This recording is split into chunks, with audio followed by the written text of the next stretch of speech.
What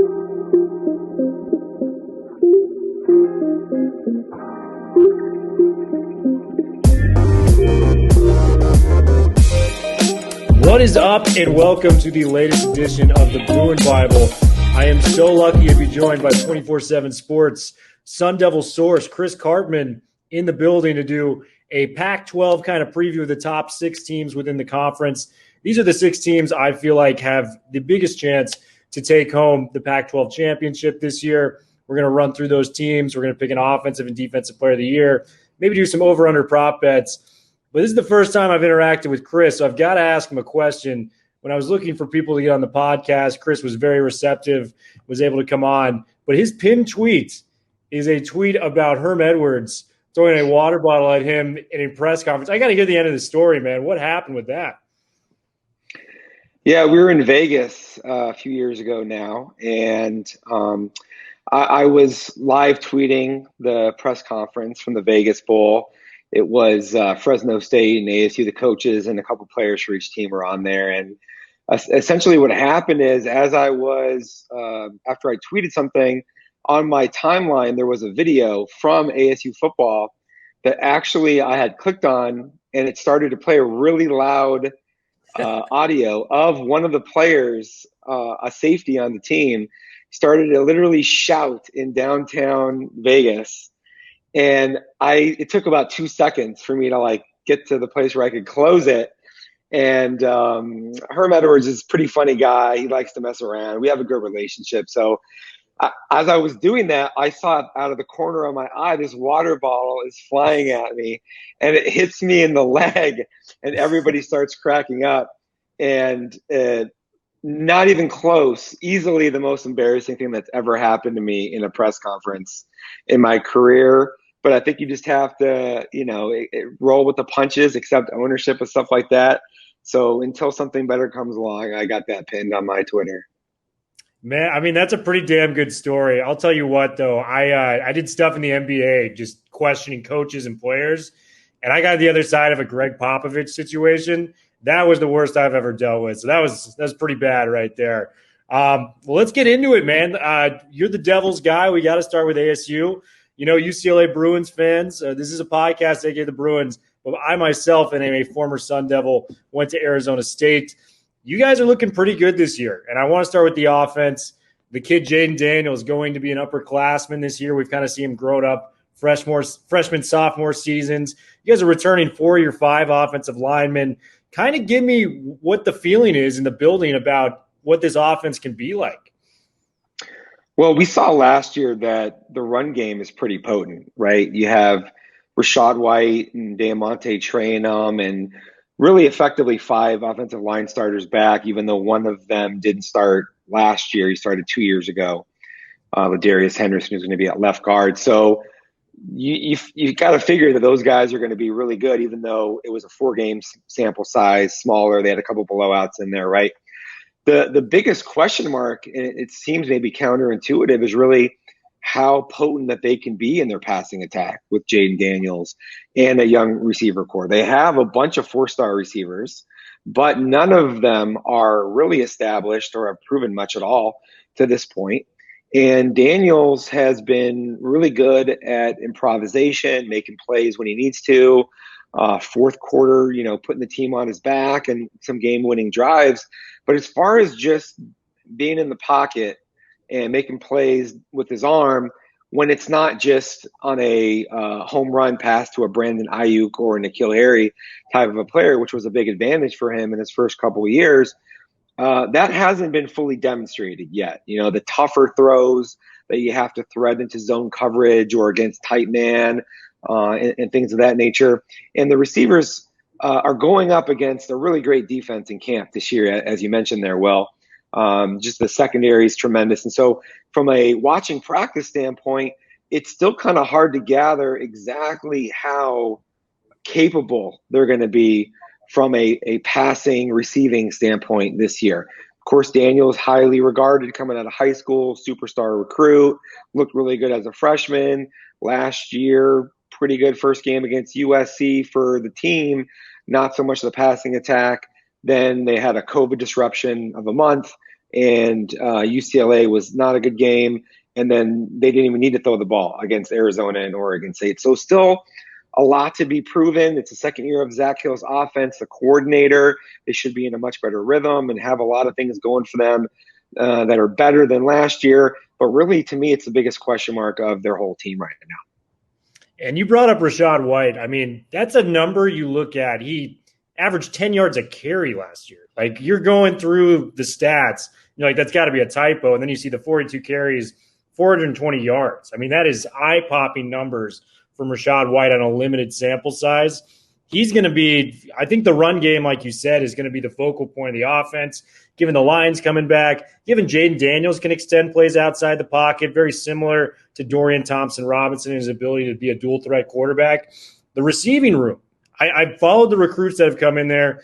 Johnny Wilson, a kid from Calabasas, 5-star on some recruiting websites, high 4-star on some others. Bunkley Shelton's another name.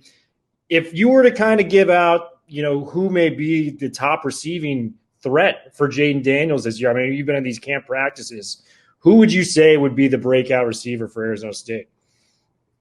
Great question. I think really it's probably Ricky Pearsall and LV Bunkley Shelton are going to be probably the guys that get the most targets. Okay.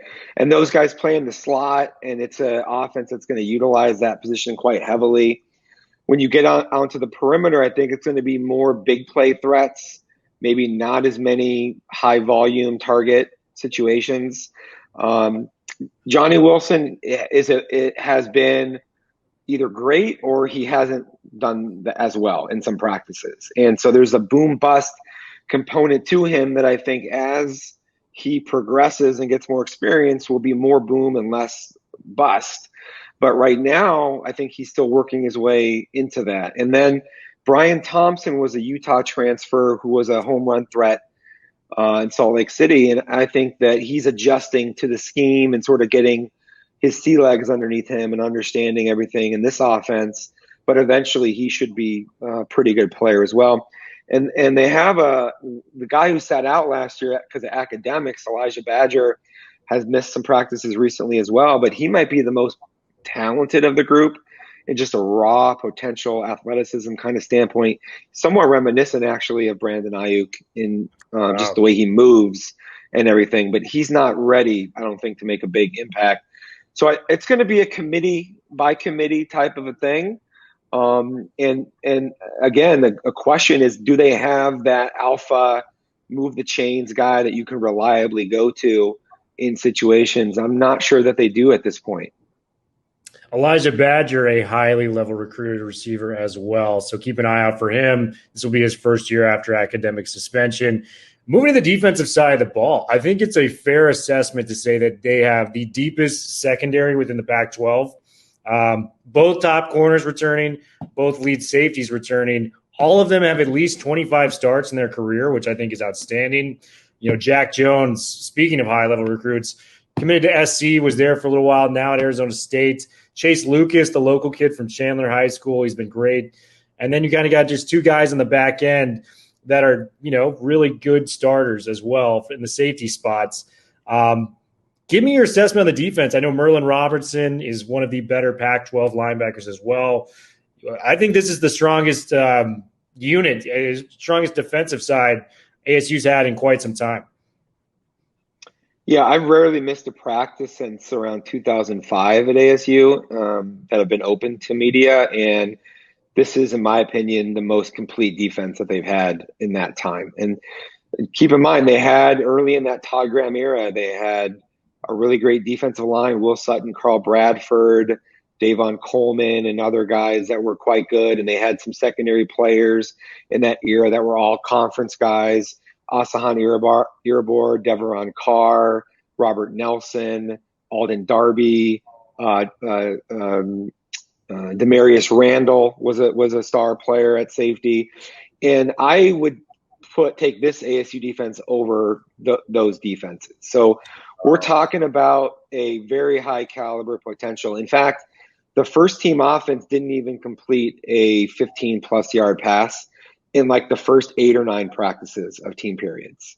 Like, I've never Wow. seen anything like that before.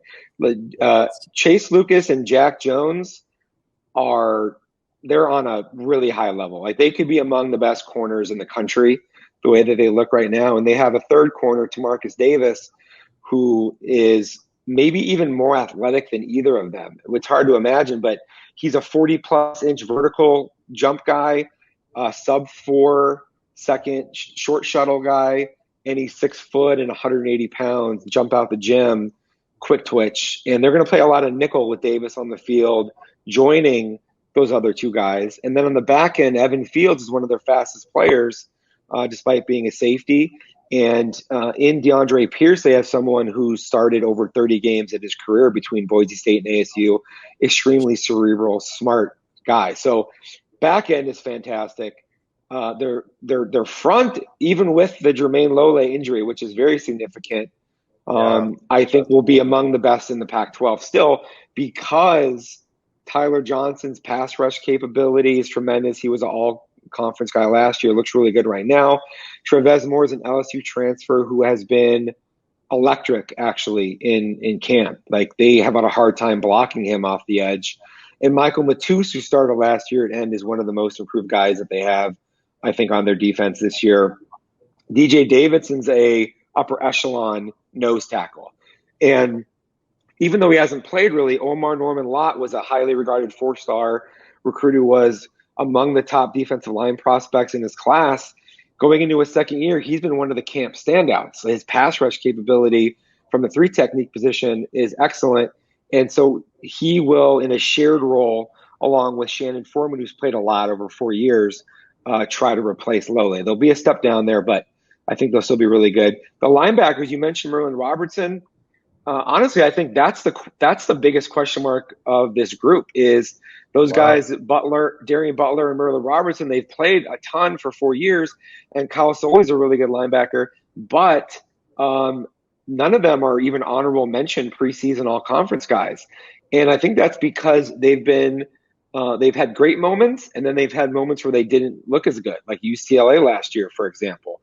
And so they need to elevate their week-to-week consistency, especially against teams like what Chip Kelly does, which is really create a lot of challenges with guys flowing in the wrong directions with play actions and defending extra gaps in some of the stuff that they do at the line of scrimmage. And then also even some of the play action passing stuff, option stuff, that's also been problematic for ASU's linebackers. So I think they need to elevate their play to round out the defense in a good way. It's rare to say that about two guys in Robertson and Butler who are 4-year starters, that they weren't even selected for any of the all Pac-12 preseason team.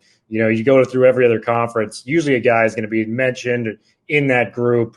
I want to touch back on the defensive line. You mentioned a lot of interesting and intriguing names. If you had to put a bet down for one of those guys to make an all Pac-12 first or second team either this year or in the future, who's your guy and why? I think Tyler Johnson is going to be an all-conference player this year. He seems engaged. He's one of the best pass rushers in the conference already. I think last year he actually led the Pac-12 in per play percentage of quarterback pressures and sacks. He's played a lot of football over the last couple of years. Last year was the first that he had his hand in the ground, so he's much more adjusted to that type of role. I think he's in shape. He has a chance to be one of the better, more dynamic pass rushers in the conference this year. I think he's going to be first or second team all-league player. And the second guy I would say is at some point in another year or two, as long as he stays healthy, Norman Lott will be in that category as well. Very nice. I got 2 over-unders for you. Is this a top 25 defense in the country, over-under? And does this team win more than 8.5 games this year, over-under? Yeah, currently I'm forecasting ASU to have a 9-3 season. So that, I think the second part and say yes. As to the first part, I think in total defense, ASU will be borderline top 25. You know, it's interesting. It's so funny that when you ask me that question on the spot, I'm kind of thinking about the potency of offenses in the Pac-12 relative to other conferences. Yeah. And then I'm also thinking about what ASU's offense will enable as far as staying on the field, sustaining drives, putting points on the board, and the types of games that they may play. I'm going to say yes. I think they sneak inside the top 25. Top 25 defense. You heard it here first from Mr. Chris Karpman. We're going to move along in the Pac-12. We're going to go to the USC Trojans. Big year for Clay Helton. They were 5-1 last year, but he is squarely on the hot seat. Returning Arizona Scottsdale native Keaton Slovis into his junior season as the starting quarterback. Drake London is, probably a first or second team All-American preseason, however you spin that. A lot of good things on the offense there. Let's start with the USC. What do you see from USC's offense going into 2021? So I've always been against USC going air raid. I think it only can probably take you so far, because once you get into, even if you win the conference and then you go against these other teams, the style of play, the nature of it, I think it causes some challenges. Not to say that they can't win the South or can't win the Pac-12. I think they absolutely can. They will probably have the most potent passing attack, but and at times they have shown the ability to run the ball. But I think that when you make yourself more one-dimensional and you put your defense on a certain type of footing to where you're going to be playing in some games that are higher scoring affairs by nature, your defenses are on the field a lot over the course of a season, and then even building into the off season. I don't think USC needed to do that. So, and Clay Helton and his staff, I would say they're just average. I just give them average marks relative to everybody else.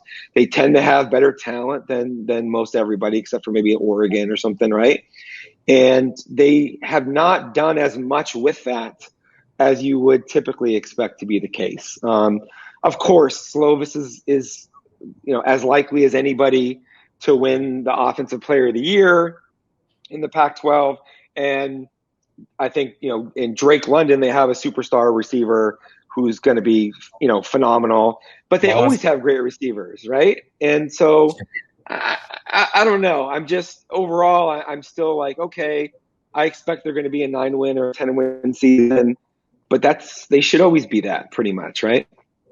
I totally agree. Offense is looking solid. I will say they are returning 4 starters on the line, although they do lose their biggest piece, Elijah Vera Tucker, who went in the first round the NFL draft.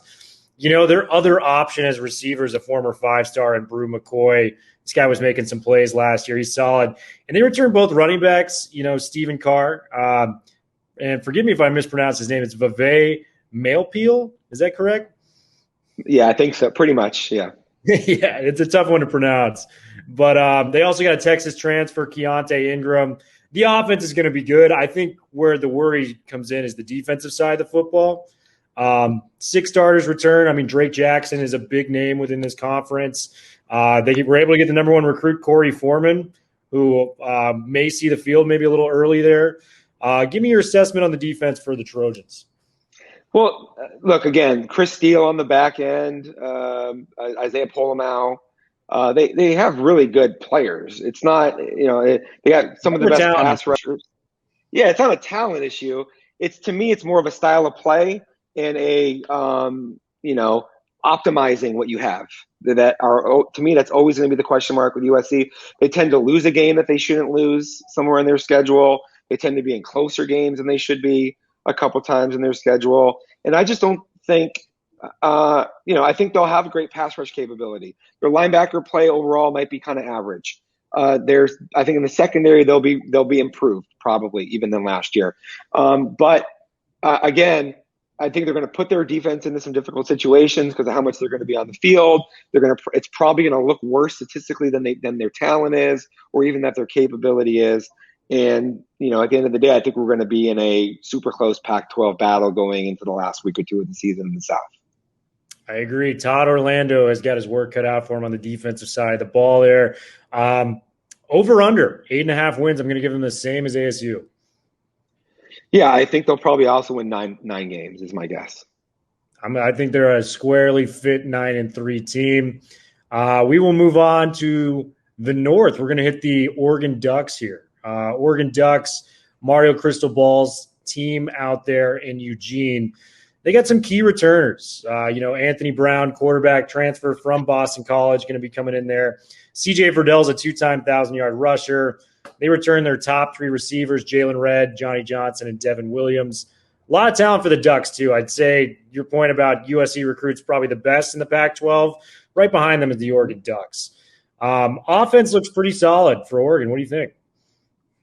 Well, I think the biggest question is going to be quarterback, right?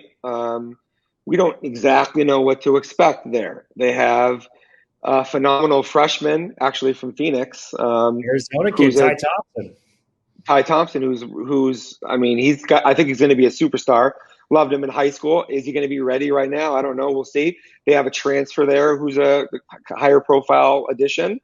I just think, are you going to have enough play there with everything else that you bring to the fold? Their offensive line is usually the best in the conference, very well coached. They're going to have a pretty potent run game. I think, again, they have a lot of guys back on defense who are really good players. They lose more than some of the other teams in the conference, which is natural when you have guys who can go to the NFL more easily than others after a pandemic type of a season. But then their replacement opportunity is a lot better. So I think they're clearly the class of the North. I had no difficult challenge deciding who I wanted to vote for my Pac-12 media poll vote in the North. In the East, in the South, I had a much bigger challenge of trying to figure that out between USC and ASU. So if I had to pick a team to win the conference right now, I'm picking Oregon. Yeah, I think that's a fair guess. They do have the toughest out-of-conference game of the season. Second week, They're going up to Columbus to take on the Buckeyes from Ohio State. That's going to be a tough matchup there, and one that I will be squarely sitting on my couch for watching at home. Over-under, let's go 9.5 wins for the Ducks. I think they're going to probably win 10-plus games. Of course, it's Cal will be a little more formidable, and Washington is going to be there, and I think Stanford will probably be an improved team this year. So it's hard. It's going to be hard for them to get to 10 wins. But if I had to, I would take the over there. Over on the 9.5. I love it. We're going to have to revisit these after the season. Washington Huskies up next, keeping with the North. I do want to throw them in the mix. There are a lot of talent on that team as well. Jimmy Lake's squad, he's in his second season up there. A lot of quarterbacks up there, including Brock Heward's nephew up there, Sam Heward. Dylan Morris, the presumptive starter. What do you think about UW? Not as much overall star power, I think, at the skill positions in particular, right? So the question mark for me is there have been times in recent years when they haven't been able to get as much big play potency from their offense. And I see that as a potential challenge. Their offensive line looks like they're going to be good. They're extremely well coached on defense. I know they're going to be great in the secondary. They're not going to give up a lot of big plays. McDuffie's is a superstar guy who highlights that group, right? They tend to figure out a great creative way to get to rush the passer and be sound against the run. I just think that they don't have the athleticism at the skill positions to probably be able to push up to where they can beat Oregon. I think that's totally fair. And the line is very good. Jackson Kirkland going to be playing on NFL Sundays at the tackle position. You mentioned Trent McDuffie. He was an all Pac-12 second-team selection as a sophomore in the secondary. No secret what Jimmy Lake has done with the corners and safeties there. 7.5 wins, over-under. Where do you go? I think I'm going to say that they end up a 7-5 team. I'm going to go under on that one. Okay. I like the pick. We will be moving on to Utah. Kyle Whittingham always puts out very competitive teams. And, I think one team each year wins the transfer portal, and it may just have been Utah this next year. They got a huge transfer in Charlie Brewer at the quarterback position. Just a lot of experience. This is the type of guy you want to trot out in a tough game situation. 9,700 yards, 65 touchdowns career-wise. They returned 19 of 22 starters. That's a lot of guys coming back for a football team. Give me your take on the Utes. Well, quarterback has always been, to me, the thing that you watch there, right? Because they're going to be really solid along the line of scrimmage on both sides. Their run game is usually going to be really good as a byproduct of that. They're one of the better coached teams on defense. Also, they tend to have great secondary play. Yeah. So I think that where they have sometimes missed the mark is they turn the ball over too much in the passing game. They have not had maybe as much of a big play capability in the passing game, partly what led to Brian Thompson transferring from Utah to ASU, where he could play with Jaden Daniels as opposed to what they were going to have with Utah. It is a huge transfer, and potentially that might give them something that they haven't had in recent years in that way. But then again, you get back to their receivers, it's a little bit like Washington, to where it's like, okay, how much athleticism do they have to be able to fully unlock a quarterback like that and give you the type of balance that you want to have with your run game? Because you're going to get into some situations where it's lower to middle scoring games, and you're going to need in that fourth quarter the ability to open things up on offense. Same as a question mark that I have with ASU, actually. And is that going to be available to them in the passing game? I'm not really sure. I just think that Whittingham is such a great coach, and their staff is so well developed, and they scheme for games as well as anybody, their opponents. I mean, that they're always going to be there. Yeah, Whittingham is very similar to Herm, as his teams play very disciplined brands of football. And you just see that on the field when they bring him out. Cameron Rising won the starting job last year, and he got injured 14 throws into the season. So that's another guy that could potentially beat out Brewer for the job. I just had the Locked On Utes host last week, Brian Brown, telling me Rising is actually the favorite there. They've got two running backs in the transfer portal, TJ Pledger, Chris Curry. And then to move to the defensive side of the ball, Devin Lloyd was a finalist for the Butkus Award last year as a linebacker. That guy's a stud out there. The defense will be very good again in Utah. I'm going to go over/under the same as ASU and USC, 8.5. I think Utah is just a really well-coached team, and they have 19 to 22 starters. Where are you going? I'm like right on the fence with this one. I think they'll win 8 or 9 games. It's really hard. It's kind of hard to say who their non-conference. Remind me, who do they have, if you know? I'd have to check that out, but I'll go with under. I'm going to go with under. Yeah, they do play BYU, San Diego State, and Weber State. So I think there's about a 50% chance that they lose one of those games between BYU and San Diego State, or maybe a 40% chance. And so as a result of that, I'm going to go under. I'm going to say that they end up with 8 wins. 8 wins. I think that's a fair guess. Always bowl bound in Utah. They are. We're going to be moving on to the final team in the Pac-12, the UCLA Bruins. We saved the best for last here. 18 to 22 starters returning. Dorian Thompson-Robinson really showed improvement. He was kind of a guy that, I think opposing coaches always said, if this guy learns how to play the quarterback position, watch out. All 5 linemen returning, including Sean Ryan, who's projected to be a high NFL draft pick. If things go well once again in Westwood, he will be a 3-year starter this year. One of the better tight ends in the game, and Greg Dulcich. Go throw on that USC film. He had 10 catches, 167 yards against SC. May have been the best player on the field that night with Drake London. A lot of good things on the offense. The defense has been the problem under Jerry Azzanaro. Caleb Johnson's a guy that sticks out. Quentin Lake is great if he could stay on the field in the secondary. He's played only 5 games once in his career. So if Quentin Lake is out there, that's a different story for UCLA. But what do you see from the Bruins? I want to hear the outsider's perspective. Yeah, I like you were saying there, I think it's going to come down to their defense. They haven't built in through recruiting enough athleticism and depth into their defense. And that then presents some challenges when you're trying to rush the passer with 4. I think they may have to manufacture more pressure if they're going to get there. It creates issues where you're not going to be maybe able to lock people up in some of the coverages that you ideally would prefer to play. And then you put yourself in situations where, on the flip side, because you have Chip Kelly being such a magician offensively, you get into some higher scoring type of affairs, and the game can get a little loose feeling with UCLA, as we've seen in recent years, right? They'll go on the road and they'll get behind and then they'll have crazy comebacks, or they're not able to mount a big enough comeback.